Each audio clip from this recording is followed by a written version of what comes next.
Jonathan wiped the grease from his hands and slid the toolbox back onto the shelf.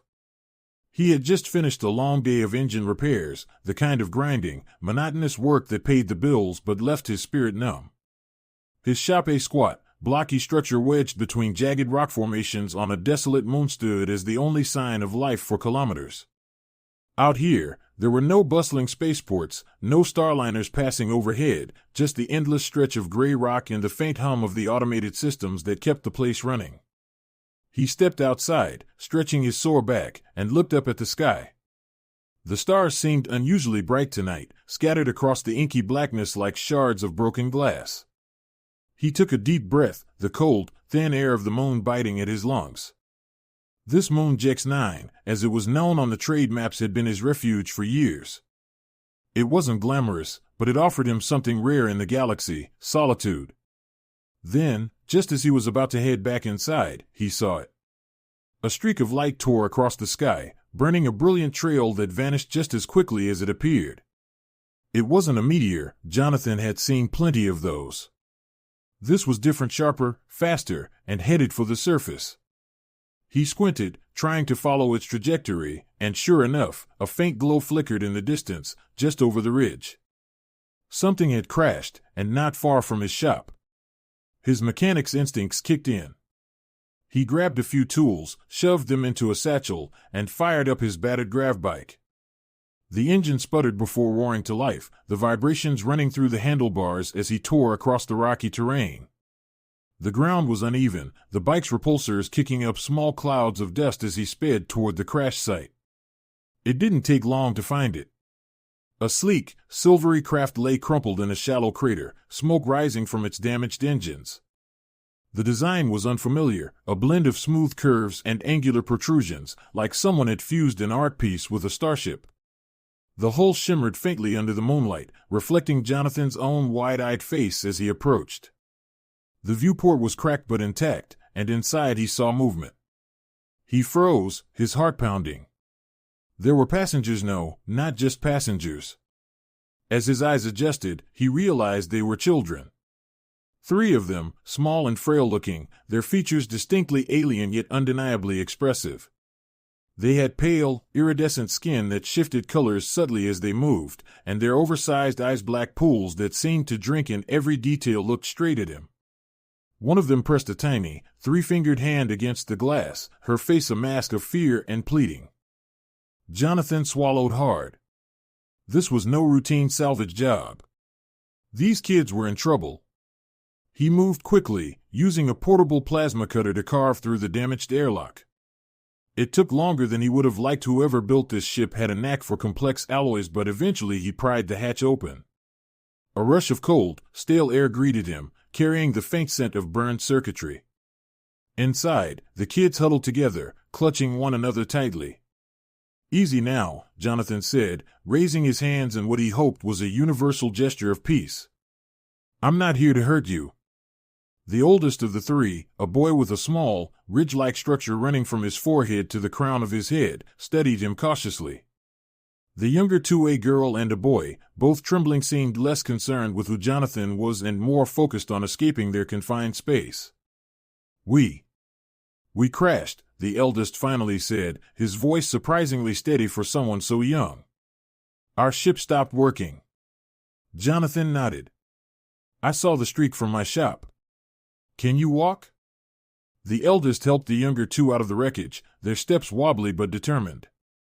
They leaned against Jonathan as he led them toward his grav bike. "What's your name?" he asked the boy. "Rin," the boy replied. "They're Lyra and Tech." "Well, Rin," Jonathan said, hoisting them onto the bike one by one, "we're going to get you somewhere safe. Let's worry about fixing your ship later." As he sped back toward his shop with the 3 young aliens clutching tightly to him, Jonathan couldn't help but wonder where they had come from and what could have driven them to crash land on this desolate moon. Little did he know, their arrival would set off a chain of events that would change his life and perhaps the entire galaxy forever. Jonathan's workshop had never hosted guests before, let alone a trio of alien children. As he stepped inside, the motion sensors kicked in, flooding the room with bright, white light. The children flinched, their large, glistening eyes squinting against the sudden glare. He muttered an apology, quickly dimming the lights before leading them to an open area where he kept a few old, battered chairs and a low table stacked with spare parts. "You can sit here," he said, pulling out the chairs. The children perched cautiously on the edges, as though the seats might vanish beneath them. The youngest, Tech, clung tightly to the hem of his sister Lyra's tunic. Rin remained upright, his gaze darting around the workshop, as if still expecting trouble. "Can I get you anything? Water? Something to eat?"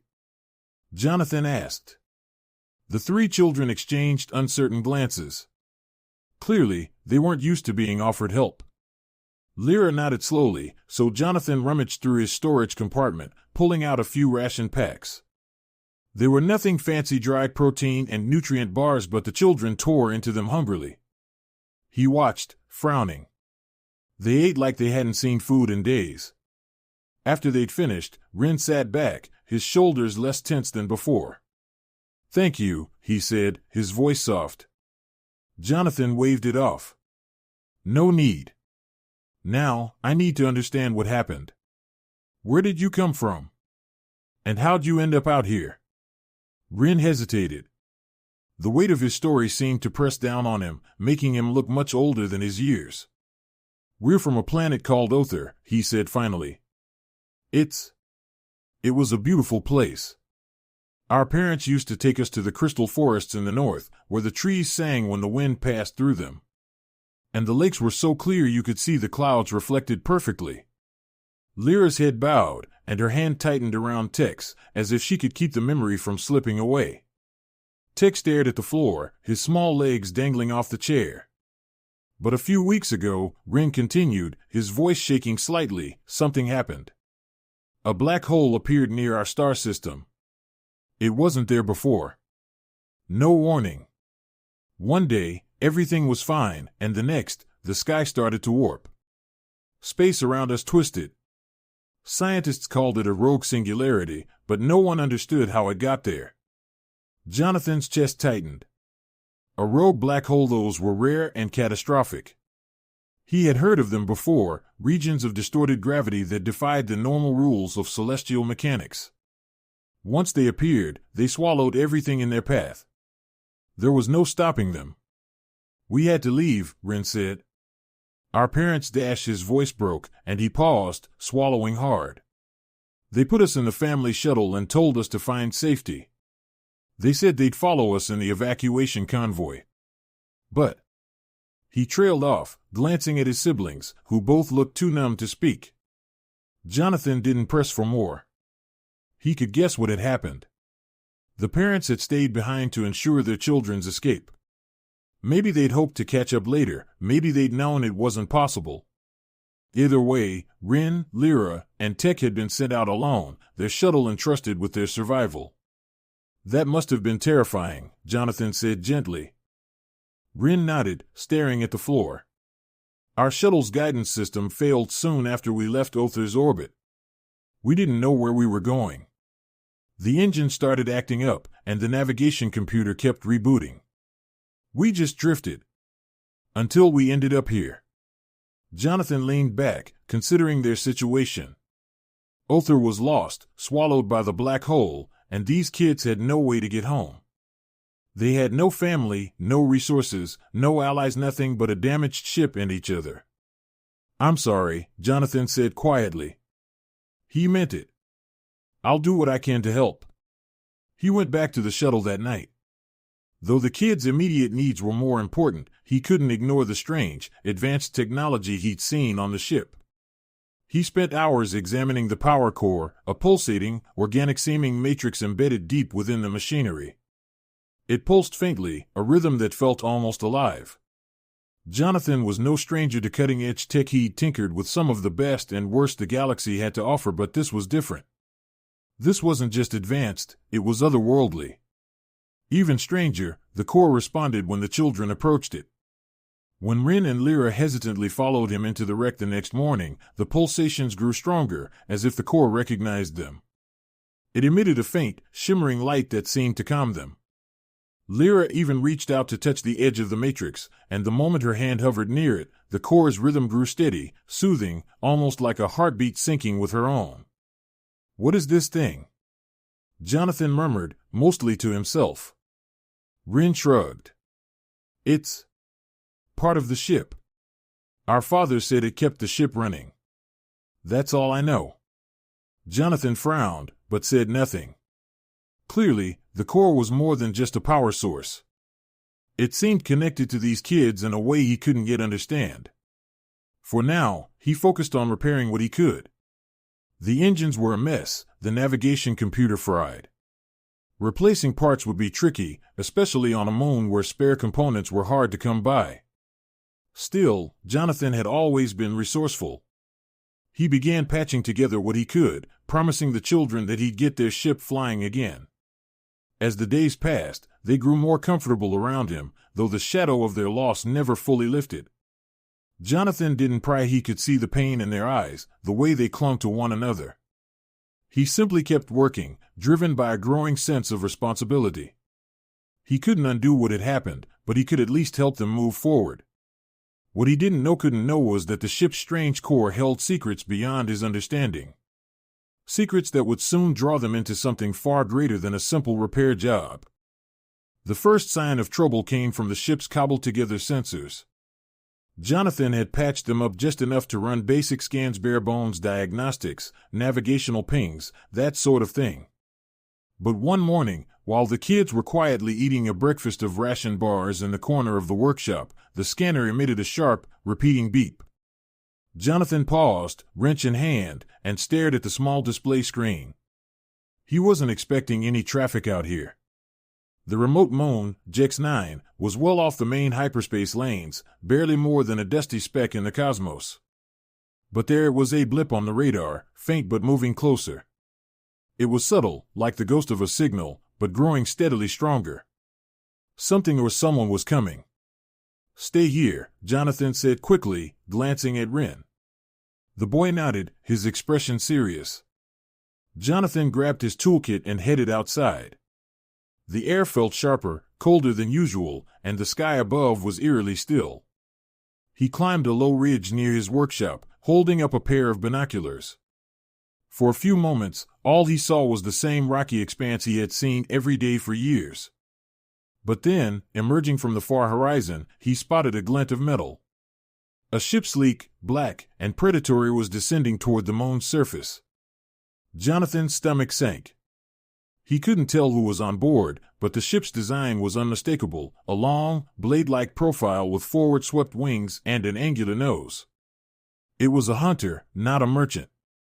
He'd seen models like it in old data files, vessels that prowled the outer reaches in search of prey. And now one of them was headed straight for his patch of nowhere. He hurried back inside and found Rin, Lyra, and Tech huddled together, staring at him with worried eyes. "We've got company," he said bluntly. "Not the friendly kind." The kids exchanged nervous looks. "What do we do?" Lyra asked. Jonathan glanced at the half-repaired ship resting on its landing skids. Its outer hull was still scarred, the engines only partially functional. The living core inside pulsed faintly, as if sensing the tension. He knew they couldn't leave, yet there was no way it would hold together long enough to break atmosphere, let alone outmaneuver a hostile craft. "For now," Jonathan said, "we hide. I'll try to stall them, buy us time." But his plan unraveled almost instantly. Before he could even think of a proper hiding place, the hunter ship landed just beyond his workshop, its landing struts digging into the soft lunar soil. Moments later, a metallic hiss signaled the lowering of a ramp. Jonathan stepped outside cautiously, his hands at his sides, trying to look as non-threatening as possible. 3 figures emerged, dressed in dark, utilitarian armor that glinted under the pale light. Their faces were obscured by helmets, but their posture was anything but friendly. The tallest of them held a device that projected a swirling hologram, a pale blue representation of Rin, Lyra, and Tech. The smallest of the trio, likely the leader, stepped forward. "Hand them over," the leader said, their voice flat and metallic. "Now." Jonathan didn't flinch. He dealt with his share of tough customers over the years, though none quite like this. "I don't know who you're talking about," he said calmly. "It's just me here. I fix ships." The leader's helmet tilted slightly. "We traced their biosignatures to this location. We know they're here. Do not waste our time." Jonathan's mind raced. Whoever these people were, they were far too well equipped to be simple bounty hunters. The precision of their tracking, the quality of their gear, this wasn't a back-alley operation. They were professionals, likely sent by someone with serious resources. And they wanted the kids, not the ship. That meant Ren, Lyra, and Tech were more than just refugees, they were targets. "I told you, I don't know what you're talking about," Jonathan repeated, stepping slightly to the side to block the view of the workshop door. "Maybe your scanners picked up some old equipment. This place is full of junk. Happens all the time." The leader gestured to one of their companions, who began advancing toward the workshop. Jonathan stepped forward quickly, trying to draw their attention back to him. "Wait. You don't have to dash." Before he could finish, the living core inside the kid's ship reacted. A sudden pulse of light burst from the workshop, streaming out through the open door. The hunter crew froze, visibly startled, their weapons half raised. "What was that?" one of them muttered. Jonathan seized the moment. "It's a reactor leak," he shouted. "Dangerous levels of radiation. You'd better back off before you fry yourselves." It was a gamble, but it worked. The leader hesitated, clearly torn between pressing forward and the risk of exposure. After a tense moment, they motioned to their crew. "Fall back to the ship. Maintain scanning perimeter. We'll flush them out another way." Jonathan waited until they were safely aboard their vessel before rushing back into the workshop. The kids were hiding behind a stack of crates, their eyes wide with fear. "They're still out there," Jonathan said, breathless. "We have to move fast." "But the ship's not ready," Ren said. "The engines dash." "We don't have a choice," Jonathan interrupted. "They won't leave until they have you. We need to get this thing flying, even if it's barely holding together." He grabbed his tools and got to work, his hands moving faster than ever. The kids helped where they could, passing him parts and holding cables in place. The living core seemed to respond, humming with a growing intensity as if it understood the urgency. Within hours, Jonathan had the engines jury-rigged just enough for a short hop enough to break atmosphere and jump to a nearby asteroid field. "We're not out of the woods yet," he warned, ushering the kids aboard. "But we're not staying here." As the hunter ship powered up and began scanning for them again, Jonathan activated the ship's thrusters. The engines roared to life, sputtering but functional. The vessel lifted off, trembling as it climbed. The hostile ship gave chase, its weapons warming up, but the children's ship, guided by the living core, seemed to anticipate every move. It twisted and turned in ways Jonathan could barely keep up with, dodging incoming fire and veering into the asteroid field. It wasn't a smooth escape. Sparks flew, alarms blared, and the ship's frame groaned under the strain. But after a tense chase, they finally slipped away, the hostile craft losing their trail amidst the dense field of spinning rocks. Jonathan slumped back in his seat, his hand still gripping the controls. Ren, Lyra, and Tech looked at him, their faces a mixture of fear and relief. "Is it always going to be like this?" Lyra asked softly. Jonathan shook his head, but he couldn't offer her any promises. He didn't know who these pursuers were, but one thing was clear, they wouldn't stop until they had the children. Jonathan had saved them once, but now he had to figure out how to keep them safe in a galaxy that suddenly seemed far more dangerous than he'd ever imagined. The ship drifted silently in the shadow of a massive asteroid, the faint hum of the core the only sound in the cockpit. Jonathan leaned back in the pilot's chair, his eyes fixed on the swirling patterns of energy dancing across the display panel. The children sat huddled together in the rear of the cabin, Ren whispering to Lyra and Tech in a language Jonathan didn't recognize. He had managed to keep them safe for the moment, but the pursuit had left the ship in rough shape. The patchwork repairs he'd made on Jex 9 were holding, barely, but the engines couldn't handle another high-speed chase. They were running on borrowed time. I need to look at the core, he said aloud, mostly to himself. He pushed out of the chair and moved toward the central chamber where the ship's power source pulsed with its strange, organic rhythm. He'd never encountered technology like this before.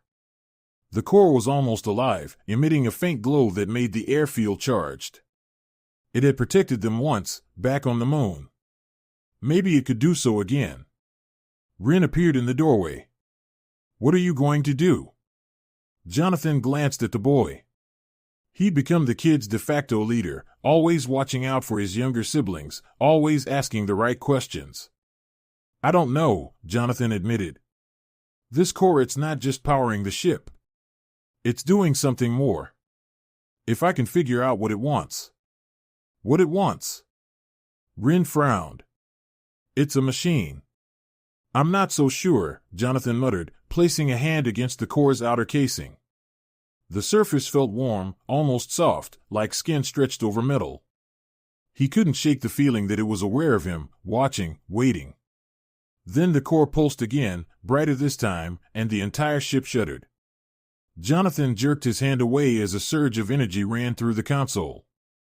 The display panels lit up, filling the room with streams of incomprehensible data. Lines of alien symbols scrolled past at impossible speed, and Jonathan could only stare as the core's glow intensified. Lyra appeared beside Rin, her expression wary. What's happening? I don't know. Jonathan shouted over the rising hum. The symbols on the screen shifted, resolving into something recognizable: star charts, navigation patterns, coordinates he'd never seen before. And then, just as suddenly, the data vanished, replaced by a single point of light glowing steadily in the center of the display. What is that? Rin asked. It's a location, Jonathan said. The core, it's trying to tell us where to go. Why? Lyra whispered. Why would it do that? Jonathan shook his head. I have no idea. But he knew they couldn't stay where they were. The hunter ship would find them eventually. The core had led them to safety before. Maybe it was showing them a way out, a place to regroup. He returned to the pilot's seat and locked in the coordinates, ignoring the warnings flashing on the screen about the Engine's condition. He had no choice. He had to trust the core. As they broke away from the asteroid field, the ship trembled, the damaged thrusters protesting every maneuver. But the glow from the core steadied them, guiding the vessel like a beacon. Jonathan focused on the coordinates, not daring to look back, not daring to think about what would happen if the engines gave out now. Then, just as the ship's systems reached their breaking point, the stars outside the viewport shifted. Space itself seemed to ripple, and they emerged into a vast, brilliant expanse. The view was breathtaking, an endless array of glowing nebulae, shimmering fields of stardust, and a massive, radiant structure at the center of it all. It was unlike anything Jonathan had ever seen, a vast crystalline lattice stretching for kilometers, glowing with soft, golden light. The ship's core pulsed faintly, its glow matching the rhythm of the structure. Jonathan guided the ship closer, his breath caught in his throat. The children pressed against the windows, staring wide-eyed at the sight. What is it? Tech whispered, his small voice filled with awe. I don't know, Jonathan said. But I think we were meant to find it. The ship docked automatically, guided by invisible forces. As the landing gear settled into place, the ship's lights dimmed, the core's glow softening. The ramp lowered, and Jonathan stepped out, the children close behind. The air felt alive with energy, a gentle hum that resonated in his bones. They stood on a vast platform of crystal, the structure stretching out in every direction. In the center, a large, pulsating node similar to the core of the ship, but far larger, floated above the ground, its light cascading across the platform in waves. As Jonathan and the children approached, the node's glow intensified, and a voice filled the air. It wasn't a spoken voice, but rather a presence, a feeling that resonated in their minds. Jonathan, it said, you have saved the children. For that, you have proven yourself worthy. Worthy of what? Jonathan asked, his voice barely a whisper. The core you encountered is part of a greater network, the presence explained. A network created to preserve knowledge, protect the innocent, and guide the lost. You have passed its test. Now it wishes to share its gift with you. Jonathan felt a surge of warmth, a sense of understanding washing over him. In an instant, his mind was flooded with information star charts to unexplored regions, advanced technologies far beyond anything he'd worked on before, and a deep sense of purpose. He gasped, falling to his knees as the knowledge filled every corner of his thoughts. "What's happening?" Lyra asked, her voice trembling. Jonathan turned to the children, his eyes wide, his expression awestruck. It's giving me what I need. To protect you. To keep us safe." The presence spoke again, its tone calm and steady. "You saved them when no one else would. You risked everything. The Corps recognizes your compassion, your bravery. It grants you the tools to shape a better future." Jonathan rose slowly, feeling the weight of the gift, the magnitude of what he had been entrusted with. He looked at the children, who stood there, their faces filled with wonder. This wasn't just a refuge. It was the beginning of something far greater. He saved alien kids and in return, the universe had given him something incredible.